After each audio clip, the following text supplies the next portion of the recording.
2 अक्टूबर के द हिंदू के एनालिसिस में क्या क्या पढ़ना है ये बताने वाली हूँ। चलिए देखते हैं। पहला हमारा है PM launches 5G call it start for a new era. ठीक है, तो पहला हमारा ये है, हम इसको देखेंगे कि इसमें हमें क्या पढ़ना है। चलिए देखते हैं।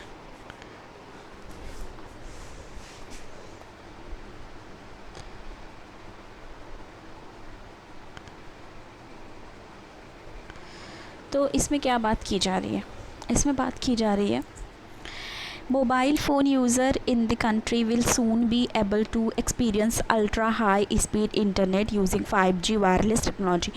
तो ये कहा जा रहा है कि मोबाइल फ़ोन यूज़र्स जो भी हैं कंट्री में वो जल्द ही एक्सपीरियंस करेंगे अल्ट्रा हाई स्पीड इंटरनेट। ठीक है, 5G वायरलेस टेक्नोलॉजी। ठीक है, with prime minister Narendra Modi launching the next generation mobile network on Saturday. क्योंकि ठीक है, तो मतलब ये लॉन्च हुआ है और इसके लिए लोग एक्सपीरियंस कर पाएंगे बेटर इंटरनेट, और जो भी यूज़ करते हैं उनकी स्पीड भी उसकी अच्छी होगी, इस चीज़ के लिए बोल रहे हैं यहाँ पे।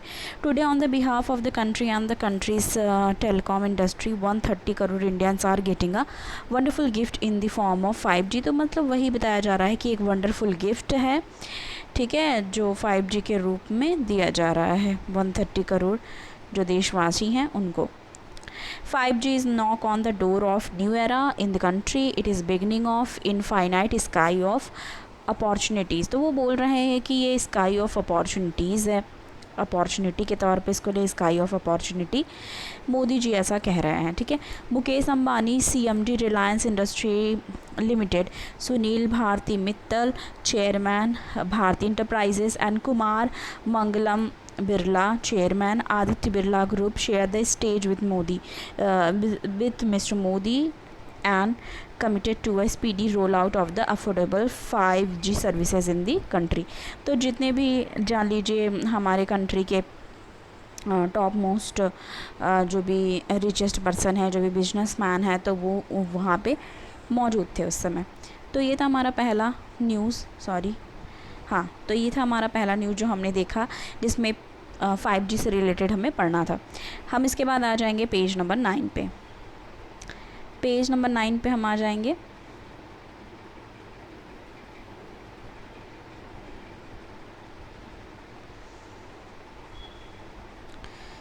पेज नंबर 9 पे हम आ चुके हैं। इसमें हम देख लेते हैं हमें क्या पढ़ना है। इसमें हमें पढ़ना है army expect to boost fire power with induction of artillery guns. ठीक है, तो ये पढ़ना आर्मी से रिलेटेड आया है। देखते हैं क्या बोल रहे हैं इसमें। In the next 5 year the army regiment of artillery will see major force accretion with the induction of several guns. ठीक है, तो बता रहे हैं कि जो नेक्स्ट 5 ईयर्स होंगे, आने वाले 5 साल होंगे, उसमें जो आर्मी रेजिमेंट है, ठीक है, आर्टिलरी, वो एक मेजर फोर्स एक्रीशन देखा जाएगा, इंडक्शन ऑफ बहुत सारे गन्स का, और इंक्लूड करेगा इंडिजिनस वन, यानी कि यहाँ का बना हुआ भी यूज़ होगा, स्वदेशी जिसको कहते हैं। इट इज़ इंक्लूड द धनुष। ठीक है, कौन कौन क्या क्या चीज़ें इसमें इंक्लूड होंगी। एक तो है धनुष, दूसरा है शारंग, फिर है 777 अल्ट्रा लाइट, ठीक है, ultra light ULH, additional K9 वज्र, ठीक है, और advance town artillery gun system. ठीक है, तो ये सारी चीज़ें यहाँ पे इंक्लूड होंगी। तो कुल मिला के इसमें ये बताया जा रहा है कि आने वाला, ठीक है, आगे का आने वाला 5 ईयर्स, ठीक है, आर्मी के लिए एक किस तरीके का होगा, boost fire power with induction of artillery guns. तो इंडक्शन ऑफ आर्टिलरी गन्स और इंडिजिनस भी होंगे मोस्टली। तो ये बहुत ही एक अच्छी बात है आर्मी के लिए। ठीक है, बूस्ट करेगा स्ट्रेंथ को। आगे हम आ जाएंगे। Over 6000 tree illegally cut for tiger safari project in Corbett reserve says FSI। तो इसमें क्या है कि बताया जा रहा है कि ओवर 6000 ट्रीज़ जो हैं वो इलीगली कट की गई हैं। ठीक है, कहाँ से, टाइगर सफारी प्रोजेक्ट जो, अब देखो, over 6000 tree illegally cut for tiger किस चीज़ के लिए कट की गई हैं? Tiger safari project in Corbett reserve, says FSI report. अब इसमें देखते हैं बात क्या हो रही है। The much awaited tiger safari project, जो मच अवेटेड मतलब इतने दिनों से जो आने वाला था, जिनका वेट था टाइगर सफारी प्रोजेक्ट का, जो कि उत्तराखंड गवर्नमेंट ने is under scanner after a forest survey जब किया था। ठीक है, तो अब देखो इसमें क्या बता रहे हैं। फॉरेस्ट सर्वे रिपोर्ट आई है, जो कि एफएसआई ने फॉरेस्ट सर्वे रिपोर्ट आई, जिसमें बताया गया कि ओवर 6000 जो ट्रीज़ हैं वो इलीगली कट की गई हैं। कहाँ पे? कॉर्बेट टाइगर रिजर्व में, against the permission for 163 for the Pakhro tiger safari. ठीक है, तो मतलब क्या किया गया है कि इलीगल तरीके से ट्री कट की गई हैं, उसको लेके ये बात यहाँ पे की जा रही है। और अगर आता है तो वो आपको याद रखना है कि कहाँ की बात वो कर रहे हैं।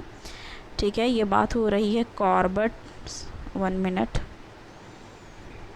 यहाँ बात की जा रही है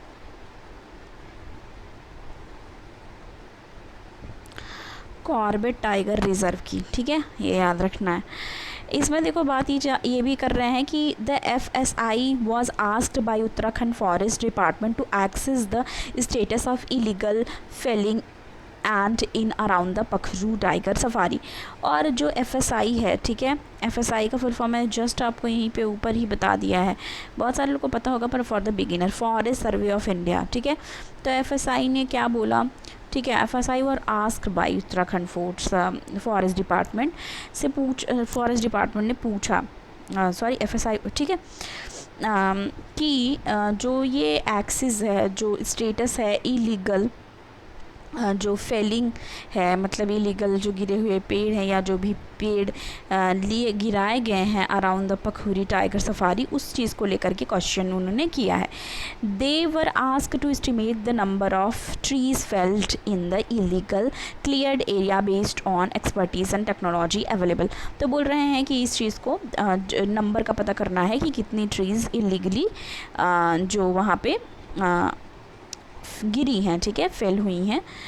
और forest survey institute was also task to scan the area in the around the Pakhro tiger safari for illegal felling, analysing area within the, ये भी याद रखना है, कालागढ़ टाइगर रिजर्व, ये भी इसमें इंक्लूडेड है। ठीक है, after compilation report in around 9 month in Pakhro block, Kalu Shahid block, जो है नलहट्टा ब्लॉक एंड 3 जगह की बात की जा रही है, पखरू block, Kalu Shahid block, Nalhatta block and Kalagarh block. ठीक है, तो इसकी भी यहाँ पे बात हुई है, वहाँ के एरिया को भी ध्यान में रखते हुए जो भी ट्रीज़ हैं उनका ध्यान देना है। अब ये देखो, he confirm that department had the permission of cut. अब बोल रहे हैं कि डिपार्टमेंट से परमिशन उन्होंने ली थी 163 ट्रीज़, ठीक है, वहाँ से 163 ट्रीज़ कट करने के लिए परमिशन ली थी सफारी एरिया में। ठीक है, and in the primary investigation it was around that 97 extra trees were illegally cut. और ऐसा बताया जा रहा है कि लेकिन 163 लिया, ठीक है, परमिशन, पर 97 एक्स्ट्रा ट्रीज़ भी इलीगली कट हुई हैं। तो ये सारी चीज़ें ध्यान में रखनी है। ठीक है, अब ये आया है तो इसमें फॉरेस्ट सफारी प्रोजेक्ट से रिलेटेड, टाइगर सफारी प्रोजेक्ट से रिलेटेड पढ़ना है, ठीक है, जो कॉर्बेट रिजर्व में है। और ये जो 5 जगह बताई गई, पखरू, कालू शहीद ब्लॉक, नलहट्टा, ठीक है, इसके बारे में पढ़ना है। और एफएसआई से रिलेटेड पढ़ना है हमें। तो ये चीज़ें हैं जो ध्यान देने वाली हैं। पेज नंबर 10 पे हम आ चुके हैं। इसमें पढ़ना है, India abstain on UNSC resolution condemning Russia referenda. तो ये रशिया के कंटेस्ट में UNSC का इतने दिन से हम पढ़ रहे हैं, उसी से रिलेटेड है, बस 2-4 चीज़ें और ऐड की गई हैं, उसको आपको देख लेना है। आगे आ जाएंगे हम पेज नंबर 11 पे। पेज नंबर 11 पे हम आ चुके हैं। इसमें हमें कौन सा पढ़ना है, Indore bags cleanest city award for the 6th year MP rank first among state. Wow, तो आप ये देखो कि अच्छी न्यूज़ है कि लगातार 6 बार, ठीक है, 6 साल इंदौर को क्लीनेस्ट सिटी का अवार्ड मिल रहा है। और मध्य प्रदेश रैंक फर्स्ट में है अमंग अदर स्टेट, ठीक है, ये चीज़ ध्यान में देनी है। अब देखिए इसमें क्या बता रहे हैं, president Droupadi Murmu present award as part of Azadi at the day 75 Swachh Survekshan 2022 she invite citizens to join the source segregation campaign and commit to the cause of cleanness, ठीक है। रैंकिंग में इंदौर फर्स्ट पे है, ठीक है, इंदौर फर्स्ट पे है, यहाँ से आप देख सकते हैं, ओके, इंदौर फर्स्ट पे है, फिर सूरत है, नवी मुंबई है, विशाखापट्टनम है, विजयवाड़ा है और भोपाल है, ठीक है। और बेस्ट परफॉर्मिंग स्टेट की बात करें तो मध्य प्रदेश है पहले पे, दूसरे पे छत्तीसगढ़, तीसरे पे महाराष्ट्र और चौथे फिर उसके बाद नीचे भी है जो उनका भी बताया गया है बॉटम में। अब यही चीज़ है यहाँ पे बता रहे हैं कि उत्तराखंड हैज़ बीन जज द क्लीनेस्ट सिटी, ठीक है, फॉर ठीक है, cleanest city of India for the sixth year row में इंदौर को ही मिली। Surat is the second one, ठीक है, सूरत जो है सेकेंड है, नवी मुंबई थर्ड नंबर पे है, जो मैंने अभी जस्ट बताया। ये डेटा में ऑलरेडी इसमें ये बता चुके हैं साइड में, फिर वही चीज़ें सारी लिखी हुई हैं। तो ये चीज़ है कि याद रखना कि इंदौर फर्स्ट है। और टॉप 3 में कौन कौन है, इंदौर है और नवी मुंबई है, सूरत है और नवी मुंबई है थर्ड। फिर हम पेज नंबर 13 पे आएंगे। पेज नंबर 13 पे हम आ चुके हैं। इसमें हमें कौन सा पढ़ना है, इस पे हमें पढ़ना है, आगे आएंगे, how can India reduce its impact on global warming. How can India reduce its impact on global warming, कि कैसे इंडिया अपनी जो ग्लोबल वार्मिंग इम्पैक्ट है उसको कम कर सकती है, इस चीज़ को लेके है। तो इसमें है the US environmental protection agency EPA has pointed out that since the industrial revolution, मतलब इंडस्ट्रियल रिवोल्यूशन से लेके विच स्टार्टेड अराउंड 1800 में इंडस्ट्रियल रिवोल्यूशन स्टार्ट हुआ, ठीक है। ये आपने वर्ल्ड हिस्ट्री में पढ़ा होगा कि इंडस्ट्रियल रिवोल्यूशन से बारे में। Human activities are release large amount of carbon dioxide. अब इसमें क्या होता है कि ह्यूमंस जो हैं वो large amount of carbon dioxide release करते हैं due to fuel burning and green house gases, fuel burning और ग्रीन हाउस गैसेस के चलते, methane, nitrous oxide, compound of sulphur, phosphorus, ozone, ठीक है, एटमॉस्फेयर में, और ये चेंज कर देता है अर्थ के क्लाइमेट को। तो मतलब वही सारी चीज़ें बताई जा रही हैं कि ये अलार्मिंग इंक्रीज़ है क्या, फार्मर का क्या रोल है, ठीक है। Farmer have come up with some admirable methods with help of agriculture professional by using solar panel. Solar panel एक अच्छा अल्टरनेटिव है, ठीक है, इस फील्ड में, so that they can avoid diesel. इससे ये क्या पर कर पाएंगे फार्मर्स, वो अवॉइड कर पाएंगे डीजल को, ठीक है। और जो ये ग्राउंड वाटर पम्प के लिए यूज़ करते थे, ठीक है। तो ऐसी सारी चीज़ें यहाँ पे बताई गई हैं। फूड एंड एग्रीकल्चर ऑर्गेनाइजेशन जो है उसने पॉइंट आउट किया है that we have rural population that constitute, बोल रहे हैं रूरल पॉपुलेशन हमारी जो है जो कि 70% है कंट्री की, and their main occupation is agriculture, ठीक है। और उनका मेन ऑक्यूपेशन क्या है, एग्रीकल्चर है। और ये क्या देता है, टोटल फूड ग्रेन प्रोडक्शन जो है वो 275 मिलियन टन्स है।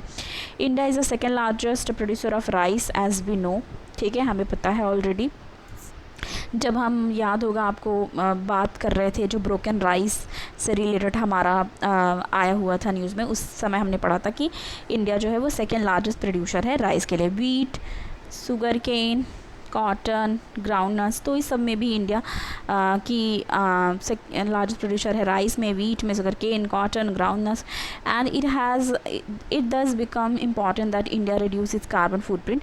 इसलिए इम्पॉर्टेंट है कि इंडिया अपना रिड्यूस करे carbon footprint more in farming sector, ठीक है।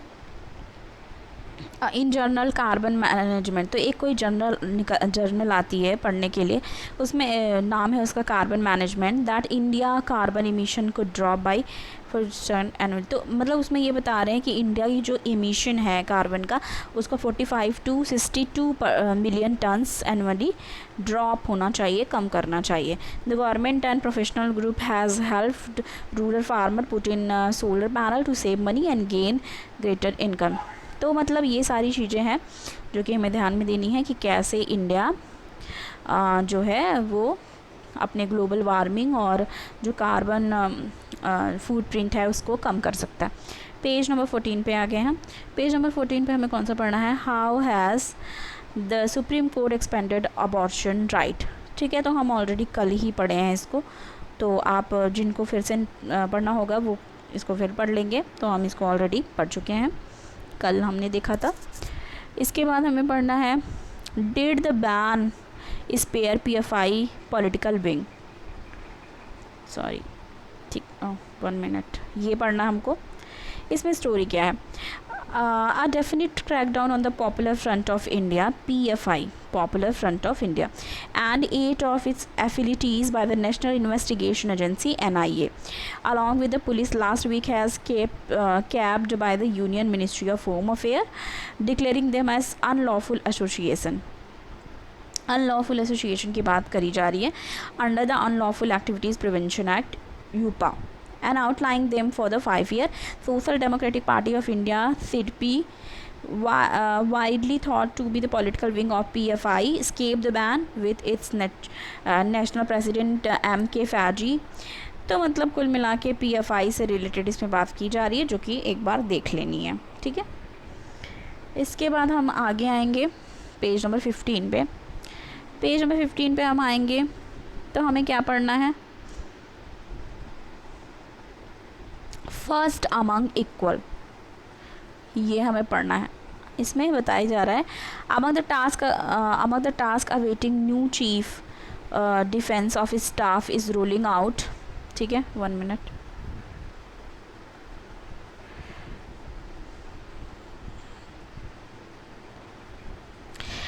Rolling out of threatenization, the reorganization of armed force into threat command। तो ये देखो बात की जा रही है both हेल्स from Pauri Garhwal district of Uttarakhand and were commission into 11 Gorkha rifle of the Indian army.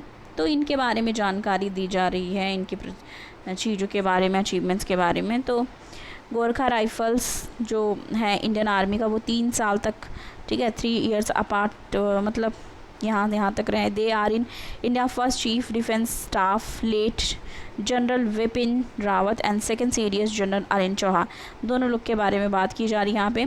ठीक है, who took up the top military post on September 30। तो just for the knowledge about Vipin Rawat ji and second जो हमारे सीडीएस जनरल अभी अनिल चौहान जी जो बने हैं, तो उनके बारे में चीज़ें बताई गई हैं और किस तरीके से जो डिफेंस है सीडीएस है वो कैसे वर्क करता है, क्या क्या चीज़ें, क्या क्या अचीवमेंट रही, तो इस आर्टिकल में उस चीज़ को लेकर के बात करी गई है। ओके, आगे देखेंगे हम, पेज नंबर 16 पे आएंगे। इसमें पढ़ना है RBI monetary policy has sent a positive message, finance minister. इसमें है Sitharaman says inflation at the manageable level and India is entering an era of robust economic activity that will see an increase in merger. अब देखिए ये कह रही हैं सीतारामन जी की inflation are manageable level, कि इन्फ्लेशन जो है वो मैनेज किया जा सकता है, उस लेवल पे है कि मैनेज किया जा सकता है। उन्होंने ये भी ऐड किया कि India is entering an era of robust economic activity, बोल रही है इंडिया एक रोबस्ट इकोनॉमिक एक्टिविटी मैनेज करने जा रही है, that will C increase in merger, से देखा जाएगा इंक्रीज इन मर्जर। ठीक है, तो उसी से रिलेटेड यहाँ पे ये बात की है। तो ये था हमारा आज का द हिंदू का एनालिसिस। पसंद आया वीडियो को लाइक कीजिए, शेयर कीजिए, चैनल पे नए हैं सब्सक्राइब करना ना भूलें। मिलती हूँ आपको नेक्स्ट वीडियो के साथ। Thank you.